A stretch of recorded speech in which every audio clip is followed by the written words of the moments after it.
Today we're going to try a new chimps strategy, which in theory should be really fun. And I know that this isn't the map to start with a tag just like this, but we're actually going to do it because, well, this is the way that we have to do it. Okay, and so I was kind of theory crafting this, and I was thinking, what's the map that we want to do this with? Because we want to use Pat Fusty, we need a sub, and then we also, you know, want to have Pat Fusty in the water, but at the same time, his buff needs to be able to buff the tag. So eventually we're going to come up with these rear placements, but this is going to do the job because what we're doing today is going to be the Pat Zone strategy, which you guys already have probably heard of, which consists of Pat Fusty and the Tag Zone, but we're going to upgrade the Pat Zone strategy by adding 2 extra towers. Number 1 is going to be the Energizer sub, which is going to reduce Pat Fusty's cooldown. Actually, it's going to allow him to level up a little bit faster. And number 2 is a Mermonkey, which we didn't have in the previous update. So the bottom path Mermonkey actually gives a 15% cooldown reduction and range onto these heroes. And you guys can see where I'm going with this. So we're going to have the level 3 ability, the Rallying Roar, be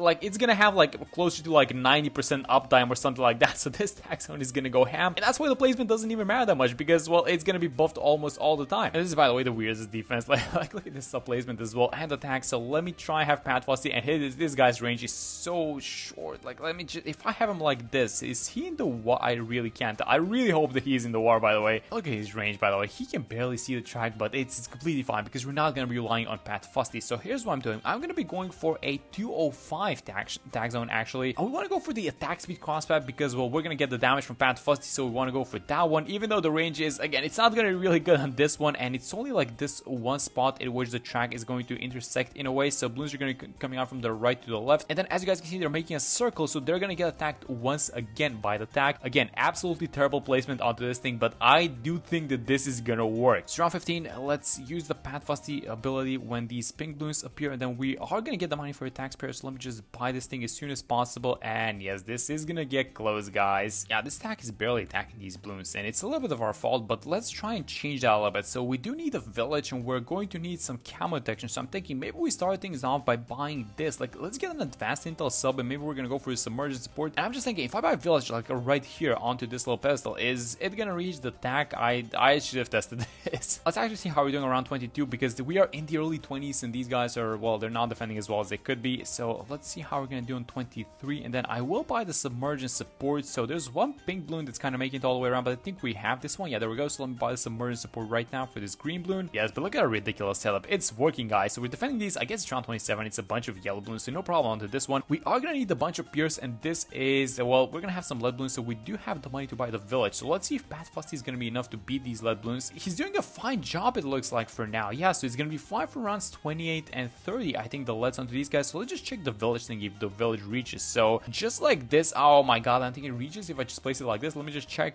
No, it doesn't. Okay, so if we buy the bigger raise, please tell me this is gonna reach. Yes, it does. Okay, very good. And I guess in a normal game these guys would defend, but because of our magnificent placement, well, we need to be paying attention to these early rounds as well. So we're very close to the overdrive. I really don't want to be buying anything else. I just want to get the overdrive first, then we're gonna think about alchemist and stuff like that. But so far so good. So we need to get this guy before round 35, I think, before the rainbows. And I can see, oh my god, that was a great snipe by Pat Fusty. And how is everything else doing? Okay, so we do get the money, and are we gonna get, yes, with the end of round cash? Yes, finally we get the overdrive. So let me buy this thing right now. This is gonna alleviate a little bit of the pressure. And then how are we gonna do versus these rainbows? Yeah, once you buy the overdrive, it's gonna be, I think it's gonna be fine for the next few rounds, especially versus, I want to see how it does versus 36 because it's gonna have like these huge waves of pink balloons. So let's see how we do. So yeah, we're definitely defending these guys. I don't think we're gonna have an issue, right? That's gonna be the second wave of pinks, and then the third wave is the biggest, but it also is a little bit less dense than the other one. So let me just get the jungle drums, and I think we're gonna be, yes, there we go. That's completely fine. So Pat Zone, a strategy that you guys have definitely heard of. If you guys use the Pat Zone, by the way, at least in recent times, it's such a good strategy, and it's been used to blackboard a lot of these more difficult maps. And it's also a really fun strategy to use even without the Energizer and the Mermonkey like we're about to do. You guys are gonna see once we click like this ability, like once we click the L3 button, the round is just gone. It's done. It's out of here. But round 40 is about to be appearing, so we do have about $40,000, and I did save this money on purpose because I'm not sure if this is going to be enough. So we are probably going to need like a slap back from Pat Fusty because the overdrive is, again, it's just in the worst spot. And there we go. We get one of the slaps, actually. Are we going to get a second one, or is it going to be, oh, we did get a little bit of a stun there, and I think this is going to be, yes, completely fine. There we go. Now, so Pat Fusty's stun is actually going to be really handy for these upcoming rounds, but let me have the alchemist just like this. So this is, because it's going to be buffing for like 3 3 towers and think it has to be like a 401, right? Let me just check if I messed up the priority. I think the priority of Berserker Brew is still onto this one because the overdrive is the closest one. So I'm gonna do a 401 action on the Alchemist. The village is at 300. I think I'm just gonna give it like camo detection just so we don't rely on the sub. And guys, the game is on. Should we have went for the melee crossbat, do you guys think? Because I guess this guy's like, we do have the attack speed and it's like the better crossbat to get with Pat Fusty, but at the same time the range is kind of small. And if we were to get the melee crossbat, at least it would have been able to affect a lot more balloons at once. These mob class balloons are starting to come out. We don't seem to be having an issue dealing with them, and if there's like an issue, if there's like a small balloon that makes it all the way around, I guess it's just because we get a second chance of attacking it, we get it done. But here's what I wanted to do on these rounds. On the 50s, I wanted to get the plutonium reactor, so we are going to be starting to get a little bit of the cooldown reduction. This is only going to be 15% so far on Pat Fusty. And you know what, round 53, let's use it once and let's just watch this over. It's only an overdrive, but it is going to down to these guys. So yeah, these small balloons, they don't even stand a chance, and you can only imagine what's going to happen later down the line. And 57, 2x2 mobs with a bunch of rainbows beneath them, and I think we need to do a couple more things. So I talked about the range, so why not just get the primary mentor to get a little bit of extra range, and then we need to get the Mer Monkey as soon as possible. But here's what I want to do. I want to get the Mer Monkey like as close as possible, but also outside the range of the Alchemist. So I feel like this is probably going to be the spot, right? So let's go like this. Let's get this Symphonic Resonance. And where can we have this totem? Like, it's going to have to be in its range, but oh no, that's not good. Okay, let's have it a little bit closer to the Tack, so maybe orbit around this area. And look at this thing. It's pulling the mob class balloons, and it's oh my god, it's actually going through the texture. Oh no. Of this small little pool that we have in the middle. Okay, so it's going, I guess, beneath the pillar, it looks like. Let's just watch this mob. Yeah, you can't even see the small balloons. And this is the second reason, by the way, why we maybe should have went for the middle crossbat, because well, the Mer Monkey echo radius is a little bit big, and so I'm not exactly sure if these stacks are going to be flying out to reach the balloons while they're getting spun around. I think they are, but at the same time, you also want a little bit of extra pierce, but it's completely fine. So we went with this one. I don't think it's going to be an issue. I'm just, kind of throwing ideas out there. And by the way, round 63 is going out, so let me just use the Pat ability. And so that was wave number 1, but we might have a little bit of issues going on with these guys. Did we get the money? Yes, we got the money for attack zone, so let me just buy right now. And look at this thing. So we are having this little lead balloon problem, and that's because, well, the Alchemist is not exactly a lead popper, and then Pat Fusty's range is just really small. So yeah, let's see how we do onto the third wave. So a lot of these balloons are getting sucked into a Mer Monkey. A large portion of them are actually making it all the way around. Is this gonna be enough? Yes, it is. Okay, there we go. That's very good. And now that we got the attack zone, guys, the strategy can go to town. Okay, so the first thing that I'm gonna be going for after attack zone is probably going to be the Energizer, just because this is like this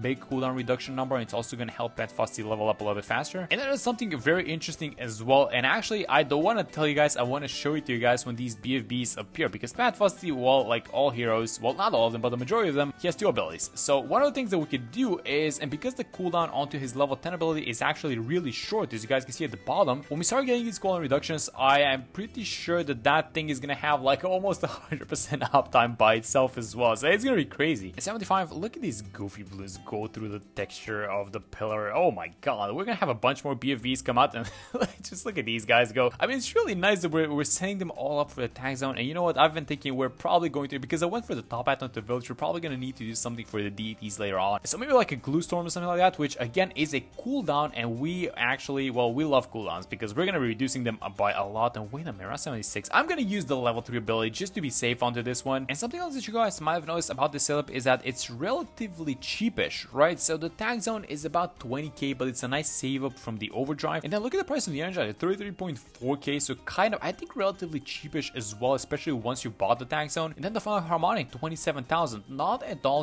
these expensive tiles like 50, 60, 70k, not at all in that bracket. All right, so this is gonna be the ZMG. I'm gonna use the level 3 ability, and Pat Fusty is, oh, he's level 13. He can now stun mob class balloons, guys. This just keeps getting better. Okay, so we're entering free play mode, and I'm gonna buy the Energizer. We're gonna get a super big cooldown reduction right now. At this point, you can pretty freely spam out the level 3 Pat Fusty ability, so I'm actually gonna do it right now. And I'm gonna speed things up. Just watch how good this tag zone becomes while the ability is active. It just melts balloons. Look at this thing. It's up again, guys. Around 82, and the ability is back up, so we can just keep using this thing. And let me just actually, I want to do one more thing. I want to see the cooldown onto the level 10 ability. So I'm just gonna grab one of these guys real quick, and let's see how fast it's gonna be. So the Bloon is popped, and it's the cooldown was about 50% there, I think. So this is not gonna have exactly 100% uptime. And just watch this bad zone combo in action. So a million mobs are about to appear, and I'm gonna use the level 3 ability, and let's just actually just watch the cooldown as well without having the mer monkey. So these guys, as soon as they touch the tag zone, they just disappear in a second. There's not even leftovers coming out, and as soon as the ability ends, yeah, we do lose a little bit of damage, but the uptime is just so good right now. We're really close to the final harmonic. I think once you buy these 3 towers, like, you don't exactly care about cooldowns at that point, right? Let me just use the level 3 ability again. Let me just actually, because I didn't exactly watch in the previous round, so let me just watch the uptime onto this one. Yeah, it's closer to 50%, I think. Yeah, so this thing is gonna go, it's gonna go way up, by the way, once you buy this thing. And there we go, we have it, guys. Let me buy the final harmonic finally. And then can we do something about the location of the totem? Because I like the previous one, but I think we can do a little bit better. So maybe we have it like this is gonna be right. I think this one is a little bit closer to the tag zone, so let's go like this. And now if we click on Path Fusty, we're going to see a new icon, which is this one. So this one gives him 15% range. So range is something that Path Fusty really needs, because as you guys saw, his range is, well, it's really small, and we kind of need him to get a little bit of a bigger range so he can slap the balloons a little bit earlier. 15% cooldown reduction as well. So let's try this thing out onto this round. So 87, I'm gonna use the ability right now. And so these, oh my god, it's COMGs in free play, guys. These guys are just disappearing in a second, but I did not quite catch the uptime onto this thing. So let's actually use it one more time, and let's just watch the uptime on the tag zone. By the way, is there like a monkey knowledge point that makes abilities last a little bit longer or something like that? And so this might even, it might be possible to go even longer than this. But yeah, that was, the uptime was closer to like maybe 70%, I think it was, but that's still insane because this is like a short cooldown, right? Let me just use it right now. 45 mobs, all these guys are gonna disappear. And so do we just fast forward this? And yes, look at this thing. So I'm just using the ability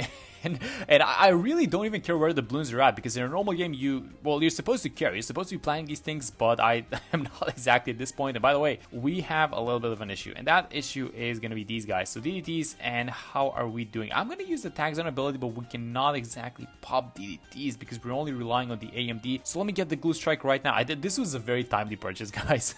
Okay, we need to get to the glue storm as soon as possible, and then some, maybe like an ice tower or something like that. Oh my god. But around 91, so I'm going to use the ability, and guys, where are these BFBs going? Guys, they're just disappearing in a second. Look at how strong this thing is. And this is even with this super bad placement that we have on the tag zone. Like, imagine just having like a good placement, like on a map like Balance or something like that, where all these balloons are just going to converge into a mill. Look at this thing. So I'm going to use the ability, a bunch of ZMGs, a bunch of 45 mobs, gone. Just gone in a second, and the ability is like halfway through. So we do have a little bit of uptime left onto this thing, and it's going to disappear right now, but the round is over. That's about it. Okay, so even though this thing is super strong, we do have a DT problem. So let's try and time this ability so we get all these guys. So go like this. I'm going to use the Path Fusty ability as well. So we melt these guys, and the next tower has to be the glue storm. We have no choice about this one. 94, by the way. So let's start sucking in some ZMGs. Let's have all these balloons come closer, and I'm going to use the ability. I'm actually going to use the glue strike as well, just to amplify the damage. And guys, look at how good this is. I mean, this is just such an insane combo. These towers, man, some of them, when you combine them really nicely like this, it just makes so much sense to use them. And it's also so fun to do this thing. So we got the glue storm, and as this round is going out, I'm going to wait like 5 seconds. I'm going to use the ability now. So let's use the glue storm, and let's use the Path Fusty ability. And these ETs now, they're not even making it. Like, you guys saw that they made it all the way around, right? So now with all these abilities active, yeah, they're just not going anywhere. Now let's also test the level 10 ability, by the way. So we are getting in some PvP. Oh my god, look at the cooldown fly at the bottom. Oh my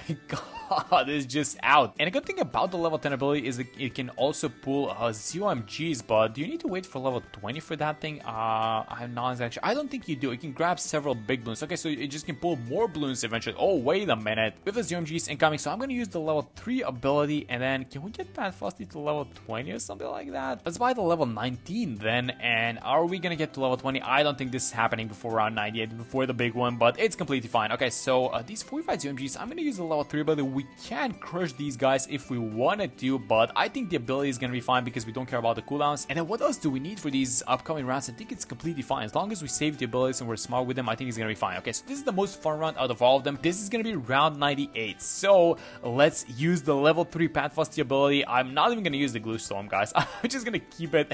Let's just watch this thing go down. Let's look at the pop count onto this thing. It's just going hammer. We're going to have one more round of abilities. This is the time. This is exactly. I need the ability right now. Let me just use it. with all UMGs in range, and I'm kind of speeding things up a little bit, but guys, this is so much damage. Look at the ability, it's back up again. There's not even like a small downtime window in which you have to be careful about using the abilities. You can just spam these guys or just ride out, no problem.